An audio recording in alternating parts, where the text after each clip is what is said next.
Action.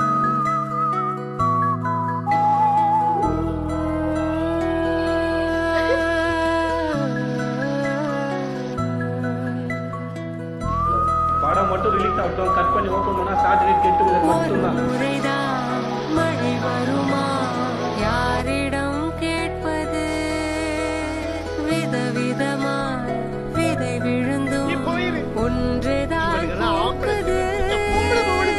ஒரு கதை இங்கு முடிவதை கண்டு கலக்கமும் எதற்கடி, புது கதை ஒன்று தொடர்ந்தது என்று மறுபடி. உறவெனும் பெருங்கதை உயிர்களின் தொடர்கதை.